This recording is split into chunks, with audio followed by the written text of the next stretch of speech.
February 15th, 2018 regular meeting to order. Start out with roll call. Knight. Allen. Here.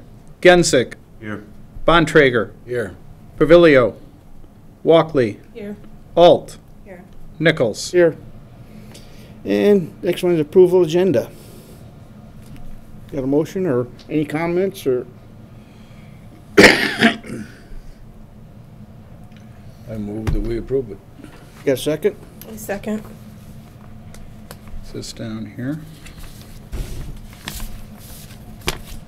Okay. Alt. Yes. Gensick. Yep. Knight. Walkley.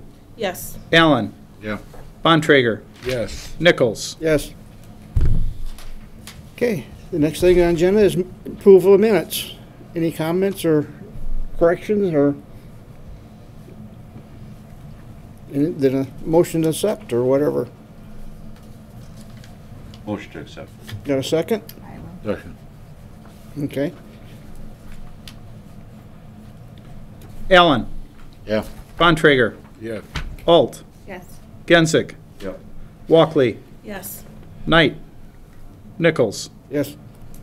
Okay. Okay, and that's your part now, Chloe. Turn it over to me. Yeah. What we have is a variance application from Canon Gildy. He hopes to purchase the site at 838 North Mitchell, which we're looking at now, and wishes to purchase a franchise. Some of the stipulations of getting the franchise is he has to have so much square footage, floor space, and then you add office space, restrooms, etc. So what he is looking for is permission to expand the size of the building to 12,744 square feet. Currently the site, there's 3 lots, and prior to him doing anything, if this is approved, prior to doing anything, those 3 lots are going to have to be combined. That's normally standard procedure when you're building, so you don't have buildings over property lines, even though they're owned by the same person. The 2 front lots are zoned B3. The rear lot is zoned R3. The zoning, potential rezoning really has nothing to do with the Zoning Board of Appeals. That'll be handled by the Planning Commission as they see fit. Mr. Gildy did get a survey done, and ironically part of this building already overhangs to the east slightly the lot behind it. So the current building already actually is partially on 2 lots. In a B3 zone, the ordinance allows for, without a variance, 25% of lot coverage. An R3 zone district allows 40% lot coverage, but an R3 does not necessarily allow for a retail store. So essentially, to build a 12,744 square foot building, of that 30,000, I believe 900 square foot, which is the 3 lots, he'll need to build up to 41% of the property square footage with the structures. The final site plan, he obviously hasn't spent the money for final architectural drawings, etc., until he knows everything is approved by us and the Planning Commission is okay with it also. In discussion with him, you know, the final site plan may be a few square feet larger, so, you know, he's even said if need be possibly up to 42 square foot. This is the building as it stands. Again, we're looking at the south side. Part of his construction plan, and if I'm wrong, correct me, Kanan, but this section back here with the lower roof, this will actually be torn down, and then the expansion will occur. And I believe I'm correct on that, but we'll have a chance to talk with him in just a bit. As I said, the franchise owner who he'll be purchasing a franchise from, they have specific size requirements that they require for displaying product. And then again, once you add office space, restrooms, some warehouse space, he needs that 12,744 square foot to build there. The site plan is in front of you there, and you've got that. Some of the information on the site is the current building is 9,000 square feet, so it's already taking up 29% of the lot space. From that first picture I showed you, there's a pole sign there. That is non-conforming. It is too close to the street, too close to the sidewalk, so the current site also has a non-conforming pole sign. The rear lot, though, that is zoned R3, and you've got some GIS aerials in there, that rear lot R3, it appears to be, I mean, I've driven back there, and I mean, it's asphalt. I don't know how much of it is green space between the asphalt and the property line, but I don't believe it's very much. So it's not like it's a green space. Let's see, I'd already mentioned the lot coverage. And you've got GISs here in your packets, but as I said, there's 3 lots. And the building, after the survey, is a little bit over on this lot now as it is.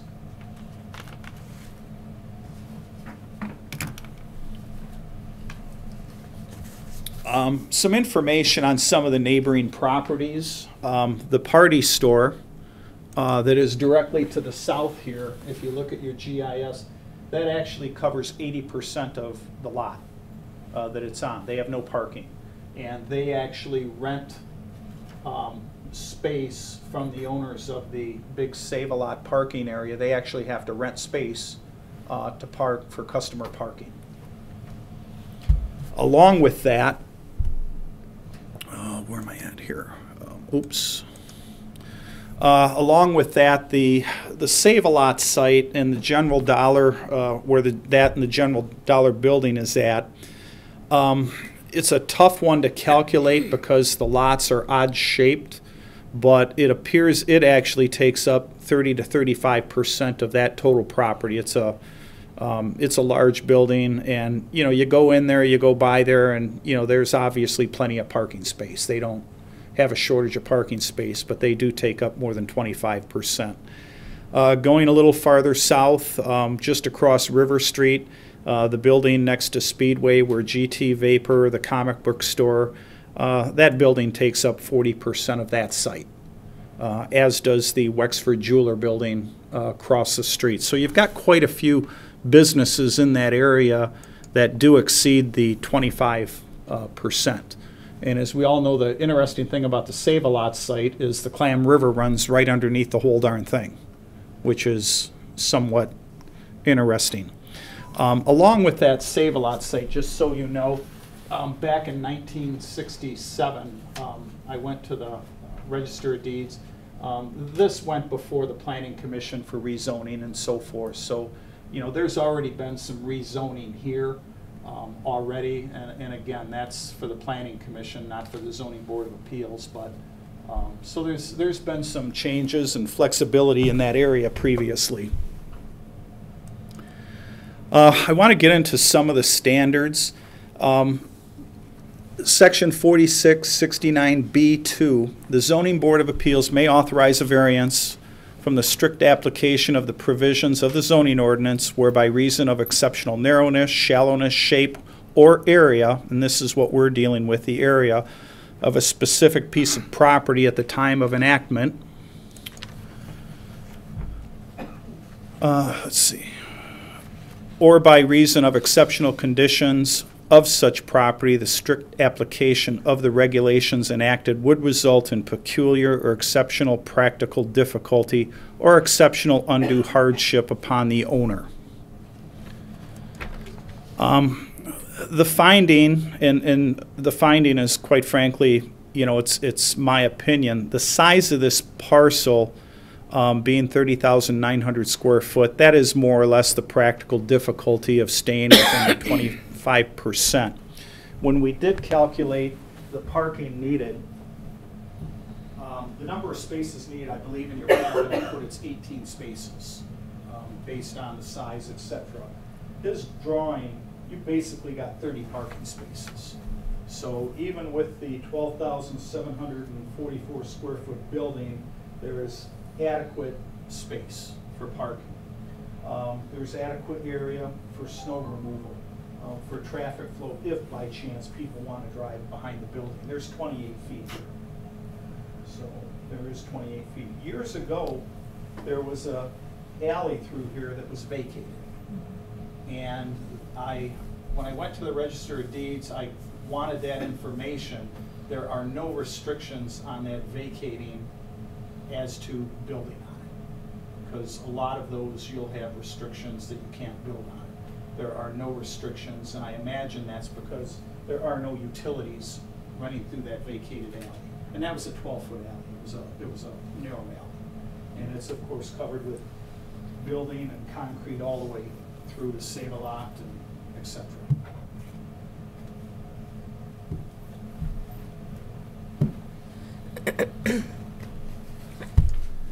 There's another picture of the building, how it looks today.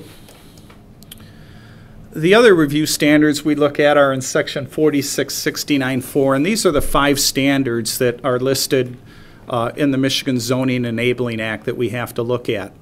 The first standard is the requested variance will not impair an adequate supply of light and air to adjacent property. The finding is the variance, if it's allowed, if it's approved, it is not going to change the supply of light and air to adjacent properties. The next standard, the requested variance will not unreasonably increase congestion in public streets. This is not going to impact traffic volumes. MDOT, the most recent study that I looked at, that I have, North Mitchell Street in that area north of River and between 13th Street has an average daily volume of 16,282 vehicles up and down Mitchell Street. So it's not going to impact traffic volumes. The third is the requested variance will not increase the danger of fire or endanger public safety. Again, we don't see any issues there. And the contractor and everything that they do, if they build this building, it's got to meet all the Michigan commercial building codes, it's got to meet the fire codes, and they can't get an occupancy permit if they don't meet those codes. So we don't see any increase of danger or fire or safety. The next variance is, will this unreasonably diminish or impair established property values within the surrounding area? We feel this is actually, it very well may increase surrounding property values. It will certainly increase the value of that site. The requested variance will not impair the public health, safety, comfort, morals, or welfare of the inhabitants of the city of Cadillac. We don't feel this requested variance is going to impair the public health, safety, comfort, morals, or welfare. We have an additional review standard, and this has to do with the, more specifically, the nonconformities that have to do with the setback in the front along the sidewalk of Mitchell Street, and also along the north side, the side setback along what's called North Simon Street. I believe I guess it would be East Simon Street. But this section from the ordinance 46655D1, it addresses nonconforming lots and structures. And I did not put the whole thing in there because it's pretty lengthy, but the part that really applies to this is the Zoning Board of Appeals may approve the reestablishment, expansion, alteration, or extension upon evidence of demonstrable hardship or practical difficulty resulting from conditions which do not exist generally throughout the zone. So essentially what that says is nonconformities can be extended, but it's the expansion. The front setback in a B3 zone district is typically 20 feet. The rear setback is typically no feet. You can literally, in a B3 zone, build right to the property line. Side yard setback is 10 feet. And So this particular building, the building as is, it butts pretty much right up to within a foot or so of the property line in the front and within a foot or so to the north. What they're proposing is not changing the front or the side, but they're still going to be 28 feet back here. And actually the rear setback is 0 feet. And I believe Kanan can tell you for sure, but I think I did a calculation, and from the party store here to up here, I think we're looking at 70-some feet. So that's why the parking is configured the way it is. And I think currently there's 2 areas you can come in and go out, and work will be done there, and there'll be a central drive so that they can have the parking on both sides.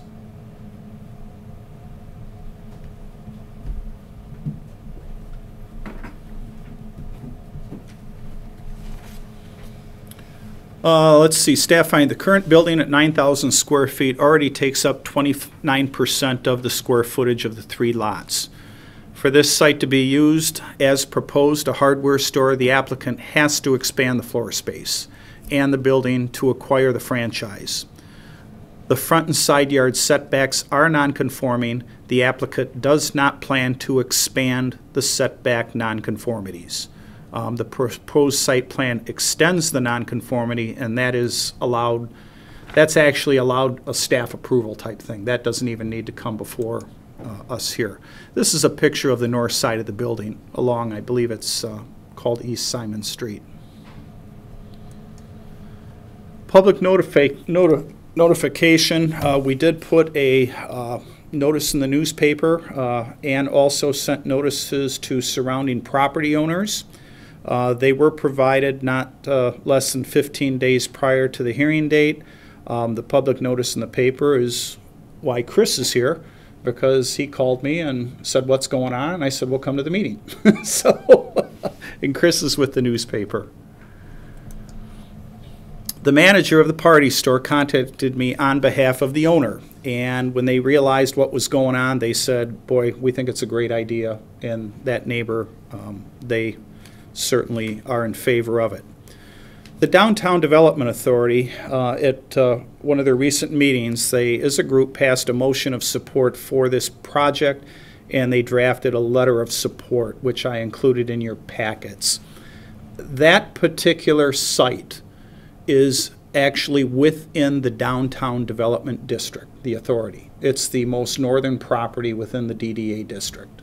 So they have an interest in it, along with it just being part of the Mitchell Street corridor. Comments, staff comments, these are my comments. The site is currently, it's an eyesore. It clearly is an underutilized commercial property, and it is right on our Main Street corridor. I mean, it's Mitchell Street, so it's an eyesore on Mitchell Street as it stands now. We do feel that if this is approved, the applicant should move or remove the pole sign. You can certainly have a pole sign in a B3 district. You just can't have it on top of the sidewalk like that. And we have it throughout the district, but in the last 10 years, I don't think we've allowed that at all. Mr. Gildy also has had the site recently surveyed. Mr. Gildy will be going before the Planning Commission on February 26th, and the lot that's currently zoned R3, he will go before them and see if they will rezone it to B3 general business. If you're not aware, there currently are commercial properties already within the city that actually are on properties that have 2 different zonings. There's not a lot of them, but there already are properties within the city where part of the building is in one zone district and part of the building is in a different zone district. And the closest example to us right here is actually the DEQ building. Part of that building is in a slightly different zone district than the main structure. Board action based on findings of compliance or non-compliance with the standards of the ordinance, the board shall approve with conditions, or deny the variance application. Reasonable conditions may be attached to an approval in order to achieve compliance with the standards of the ordinance. That's pretty much it for me. I also wanted to mention Marcus Petcher, our city manager, was hoping to make it, and he ended up going out of town today, so he put a short letter to you folks, which I put on your desk, and that was after the packets were already sent to you. I can't think of anything else at the moment. If you have any questions for me or any questions for Mr.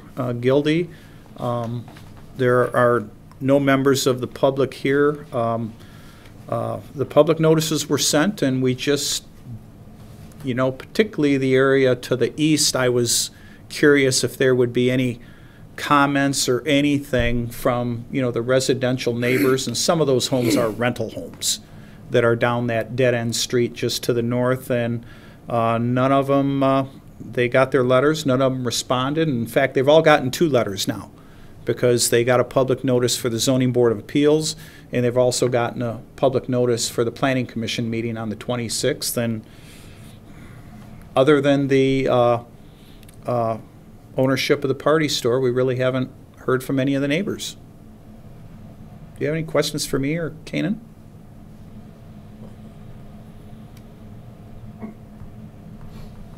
Okay, well, open up the public comments. You want to say anything?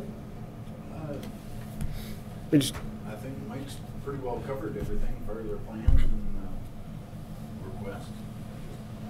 Appreciate your time. If you have any questions for me.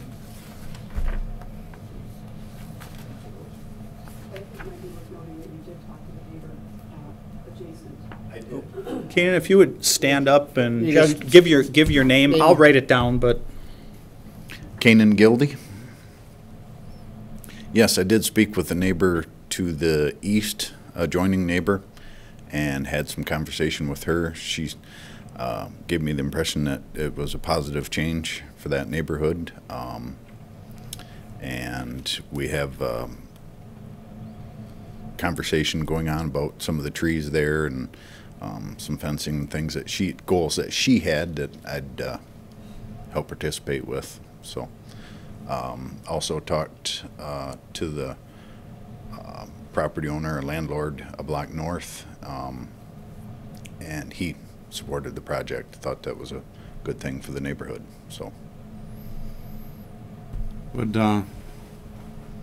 removing that sign, that pole, be an obstacle? Isn't that where the driveway is gonna go? It's right in the no, middle. the entrance. Right now, the plans are for the entrance to go right where the Hole right is. where the sign is.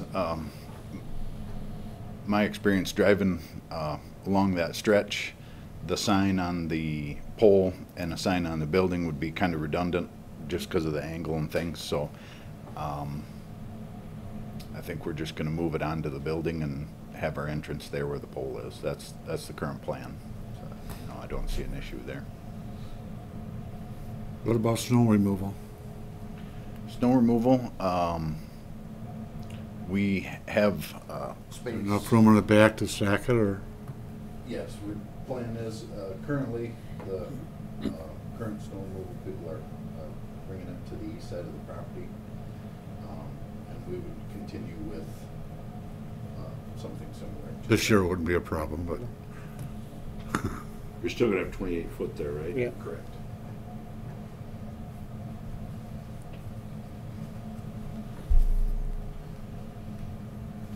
Any more questions? Anything else? no, I'm good. Okay, then we'll close the private comments. Now it's up to us. Either a motion or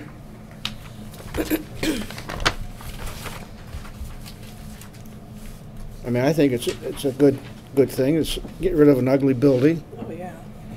And everything down there, you know, there's a lot of buildings here that's pushing the coverage of the, you know, the lot. It like I said, it definitely has enough parking space, got spot to put the snow, got spot. If he has to make more parking spots, got more land to do it. So, and that's one of these that you're packing 100 cars in a eight spot. I think a hardware The store biggest- that's in the town would be a welcome. Mm-hmm. Oh, I would love to see Northeast. Such a big improvement, I'd say we move to accept or approve the. And I second. Okay. Okay. So there's been second yeah, motion and second, let's, Motion by Carl and second by Alt. Walkley, Yes. Bontrager, Yes. Genzick, Yeah. Allen, Yes. Knight, Alt, Yes. Nichols. yes. It passes unanimously. Kanan, thank you for putting all this together. It, Yeah. no problem. Oh, that's what we do. Thank you for approving. You got the hard part that now. area. Gosh, it's gonna be nice. When will that start? If we can, we're still studying the feasibilities, and we have a few more contingencies, another meeting on the 26th.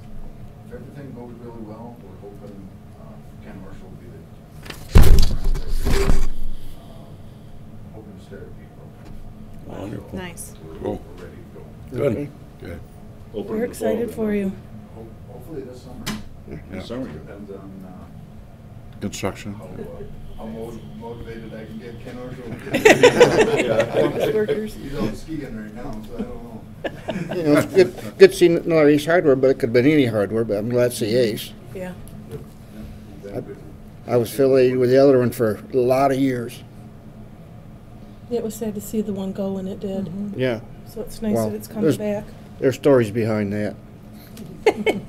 I know some of them. Then you made up the rest. No, I just, we were real good friends with Mike O'Neill, so my dad worked for him for, God, 30 some years on the part-time, and I worked for him for 10, and Wow. so. That's Are you looking for anything?